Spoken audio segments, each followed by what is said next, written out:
Welcome back to the show, everybody. We got a great one for you this morning. We're going to talk about Tanzania moving towards cryptocurrency and central bank digital currency.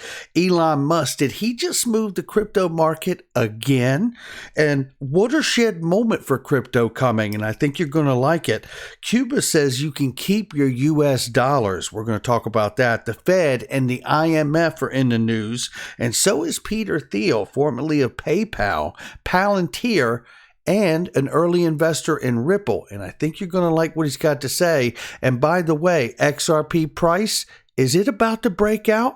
Let's roll that beautiful intro and find out. This is Digital Perspectives with Brad Kimes. Subscribe for new content notifications. Now, here's Brad Kimes. Come on in. Welcome back to the show, everybody. You can follow me on Twitter at BackUpBradleyAbove and everything that we're talking about here today. Let's go ahead and get started very quickly. A lot to cover. 1.6, almost 1.7 trillion for the cryptocurrency market cap. Now, that's good news because there's some money coming back in. We were in the low 1.5 trillion plus over the weekend and all of last week, I believe. So we're seeing a little bit of green this morning. We're going to talk about what may have been a leading indicator for that. Elon Musk tweet. We're going to talk about that in just a second, but what we're going to look at right now is the price of Bitcoin is back up 9.34% on the 24-hour, 7.63% on the 7-day, almost at 40,000, 39,354 and 78 cents. Looking at Ethereum right now, $2,400 plus. It's up almost 5% on the 24-hour, still off by almost 12% on the 7-day. Coming down here really quickly, Cardano $152, it's up 5.20% on the 24-hour, off by 12.06 on the 7-day. Looking at XRP really quickly here, 87 cents, courtesy of the dereliction of duty and intimidation tactics by the SEC. Yeah, we're up 4.40% on the 24-hour, off by 9.65 on the 7-day. We got some motion today in the market, and that's something we want to keep an eye on. And we're going to talk about where we're ranging in just a second. But one thing I wanted to point out here is look at Tether. What happened here overnight with that spike? Where did it drop to? I thought it was stable. And you can see some of the other things in the market mimic that dip too for a second, right? That little flash crash they had there on the dollar and the stabilization there. Cardano felt it. Even looks like XRP felt it a little bit. USDC coin looked like it even got a little touch of it. You know, I don't know what happened, but I just wanted to highlight that it did happen. Looking here, let's look at the range very quickly here. We're at 86 cents this morning. We're ranging between 82 and 89 cents on the top. And what we want to pay attention to here is Dark Defender and the words he shared with us yesterday, which is, it is decision time. If you see where we are here on the chart, you know that we are going to either break above and start pushing back into that $98.10 range and try to get above that resistance area, or we are going to continue to, move sideways and possibly even roll over in price and head back down into the 70, 65 area where we have support. Every once in a while, the chart takes you to a place where you're like, well, next several hours are going to be like a moment to let us know where we're going to be going over the next couple of days here, apparently. So make sure you pay close attention to that. Let's get on to the news this morning. Tesla will resume accepting Bitcoin as payment once the cryptocurrency's power-hungry miners go halfway green, CEO Elon Musk tweeted Sunday. Now, this is interesting because, there is news here where they talk about it, and I'm not going to play this whole thing because there's not a need to play the whole 2 minutes, but it was on CNBC this morning on Squawk Box where they talked about the idea of his tweets, Elon's tweets, moving the market here. And we know that Bitcoin is still dominant over the cryptocurrency space. And as you see this morning, we got some green in there. So there's something there, right? But what we're going to have to see is where all of this goes and what holds up on the charts. Now, this is interesting here because I believe as regulation moves into this space and we find ourselves at some point, eventually, wherever that happens, right? But I do believe ultimately we're going to make our way to a unified regulatory framework, even on an international understanding, and then drill down to what we'd find here in the States. But it says here from Bond Crypt, Cryptocurrency exchanges start dropping coins. Upbit Global announced Friday that 25 coins were put on its investment warning list, a first step before delisting the coins from the exchange. Could this be the beginning of a domino effect? Again, as we move to a more regulated market, I think you're going to see this. And I think, honestly, you're going to actually see some exchanges either get bought up or begin to fold, because I believe as regulation begins to roll out for this new asset class broadly, you're going to see the cost to entry and the barrier to remain in this space get very expensive, and not everyone is going to be able to make it. So that's that. But I tell you one thing, as we're looking in this market that is an emerging market and growing really quickly, we're talking about DeFi all the time. We know we got Flare getting ready to jump off later this month or early next month, however it goes. Very excited about it. Why? Because it really expresses the utility of what these assets can be, right? It talks about, we're talking about the idea of moving from a debt-based system to an asset-backed system. You can put up your assets, you can borrow against these assets, but, in an early market and with price volatility moving around a lot, we end up having a situation where that volatility can be a little risky, right? So I've seen plenty of people get burned. The interesting thing is I've had a chance to talk with these guys from Volatility Protocol, and they're doing something interesting. They're creating a metric and they're using volatility. And I'm not talking about a volatility formula from the stock market. I'm talking about a metric that they're using that is built based around these assets. And that is extremely exciting to me. They're doing a public sale today. And by the way, I am not participating in it in any way and not being paid by them. And I just want to be clear by that, because they're doing an IDO today. And I thought it was interesting that they're coming at this market and this DeFi market, which is going to be enormous, by really creating this metric that allows people to understand how they can hedge in this new DeFi world. That to me is extremely exciting, and shout out to the Volatility Protocol team, because they're just wonderful. I did have a chance to speak with them. I don't have a chance to play the clip for you today. There was some audio issues in there, but nevertheless, they are launching today. The Volatility Protocol governance token will be offered in a batch auction, Miso by Sushi, over a 48-hour period. So if you're interested, you can check them out at volatility.com or on Twitter at DeFi Volatility. Or you can go check them out at Volatility Protocol on Telegram. So I wanted to cover that. This is interesting with that DeFi market really blossoming and starting to bloom. Then you see all these other projects that are going to be created like that one around that market. It's pretty exciting stuff. Looking here, this is Gold Telegraph, and they say Cuba has asked tourists not to bring dollars with them to the Caribbean island, as the U.S. currency will no longer be accepted in the country, according to the first vice president of the central bank, Francisco Lentz. And here is the article provided by Gold Telegraph. Guys, if you're not following Gold Telegraph, I would. They put out incredible content, and I love what they put out. Okay, looking here, let's move on here. We see Tanzania, the president of Tanzania, calls on central banks to prepare for the use of cryptocurrencies, and most of what she's saying is in the language that they're using in Tanzania, so I'm not going to play the clip for you, but she does reference blockchain. You do get to hear that, but this is essentially what being said here, and shout out to Riz XRP and Documenting Bitcoin for sharing this information. It just keeps getting bigger. All these countries are working towards something, including the United States, as much as people don't feel like they are. The Federal Reserve is taking significant steps towards launching its own virtual currency, and we've covered this extensively, but it is not small news. And the reality here is that what I want to share with you guys here is the insight that I thought was so profound and really revealing and telling by Jeremy Allaire from USD Coin from Circle. And what he said made so much sense to me, because I've been talking about this too, but I mean, he knows more about it than I do for sure. But it's the public-private relationship and the fact that the USD coin is already out here and it is above board, no doubt about it, because Jeremy Allaire and Brian Burks, when he was chief legal officer at Coinbase, worked on it and referred to working on the USD coin as one of the most important projects of their career. And both of them have an illustrious career.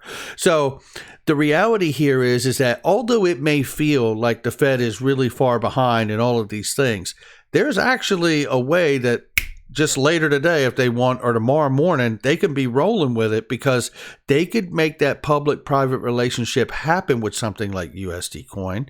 And instantly, that Federal Reserve dollar is here. So keep your eye on the ball around here. This is crypto. You never know. Now, there's a fight going on over there in the world of the Netherlands. It says Dutch finance minister opposes government bureaucrats' push to completely outlaw crypto. Good job. Push back hard on that one because the rest of the world's going there. You don't want to be the only one not, right? So you want a seat at the table. That's where we're at.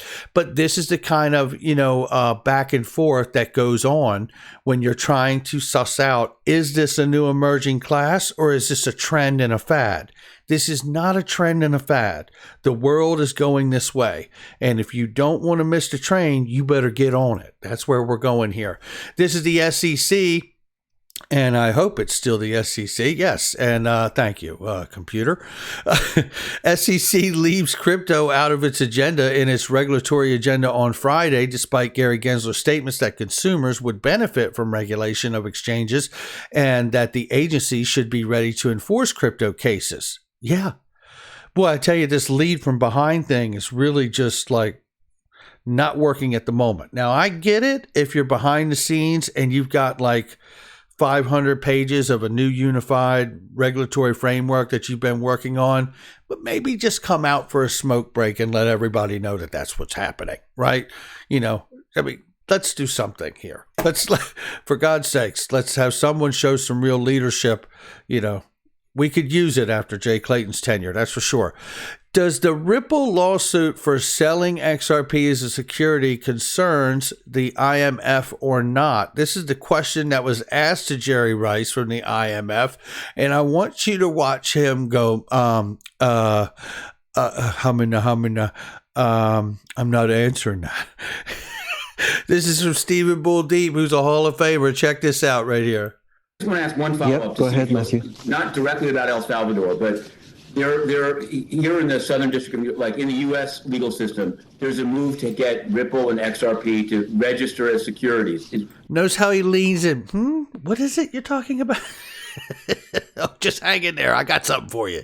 With this, can you give any guidance on? I know the IMF, basically every time the word is used, there's some pushback and deep concern. Can you give any thoughts of what kind of, at least on the legal side, would the registration of tokens and others as securities, would this go some way to addressing the IMF's concerns, or is there sort of no way out at this point for that industry? Yep. Matthew, I am not going to comment further on the specifics of El Salvador. As I said, Absolutely. There's a meeting today, and I don't want to preempt that. What we have said in the past in general is that crypto assets can pose significant risks, and that effective regulatory measures are very important when dealing with them. So again, that's a statement we've made in the past. We've put out lots of information on that. I'm going to leave it there for the time being and leave it to the staff team to communicate a bit further. It just looks more formal when you hold the pen sideways as you're making no point at all, I guess. But here, I'll make one for you. Jerry might not have gotten this on his desk at his office, but this is from August 2020 from the IMF. And let's see if this jogs his memory, if he gets a chance to look at it. See if we go to section 103, and this document is littered with the understanding of how RippleNet, as you can see right here, RippleNet is designed as a wholesale payment system without being subject to payment system specific requirements other than requirements posed by banks. What do you think about that? How about that, Jerry?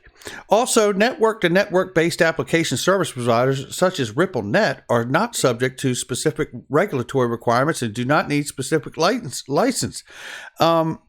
It goes on to talk about RippleNet further and the relationship between RippleNet and MoneyGram at the time. This is just something else. I mean, when you look at all of this, and honestly, and then they even go farther back, like if I go back up here, they go back and cite all the regulatory agencies in the U.S. structure here that really, the CFPB, which has already actually made effective rule that the Ripple and the XRP token could be used to affect settlement in their department. Right? But obviously there's others that need to sign off on that as well, but they've already done it. Then they cite here FSOC, which is the Financial Stability Oversight Council, serves as a formal cooperation arrangement in place and the state and federal level, and they can obviously oversee the use of something like RippleNet, which ultimately has the potential to use the native token XRP as well as cash-to-cash settlement. So this is where we're at on this day. I really feel like the world is indeed a stage, as we hear so many say. And I also believe that the Truman Show, right, is just like this big, facade of what's happening on the front here. And this is Peter Thiel talking to a gentleman here, and I don't know who the gentleman is, but thank you for this clip, to Jeannie here, Reborn 1-3. So I'm going to play this, and he's going to lay down to you what he thinks and how quickly this is going to come about, because I think he sees the writing on the wall better than anybody. Formerly of PayPal, former co-founder of PayPal, Palantir, which is connected to many, many military branches, if not all of them at this point, and a lot of the three-letter agencies in government for, protection and technology, blockchain technology, and all of these things, and also an early investor in Ripple. Let's listen to what he says here. Well, I think that there's been the potential to get back to the future for a long time, and there have been breaks in this Truman Show at various points. There was a big break with 9/11. There was a big break with the 2008 Lehman crash. Brothers. You could say there's some sort of break with Brexit and Trump, and in the last few years, it's still like a little bit undecided what that all means. But I think there were a lot of reasons to question this and reassess this for some time. The reassessments never quite happened, but I would say I think we're now at the point where this is really going to happen in the next 2 years to 5 years to decade. I don't think the Truman Show can keep going that much longer. Well, really well said right there. And I don't think the Truman Show can go on much longer either, Peter. I think that's very well said. I think at some point here, all the printing, all the money, the shutdown, the deliberate shutdown of this economy globally, and the pandemic and everything else on top of it, the liquidity crisis that existed before any of that showed up, really sets the tone for something very, very big and very, very impactful to take place. And I think a large part of that would be digital assets, central bank digital currencies, moving to a neutral bridge asset on a decentralized exchange like the XRP ledger to settle all things that have assets of value that have been digitized and tokenized and placed on the ledger, or some other protocol that allows it to be interoperable with the ledger, right?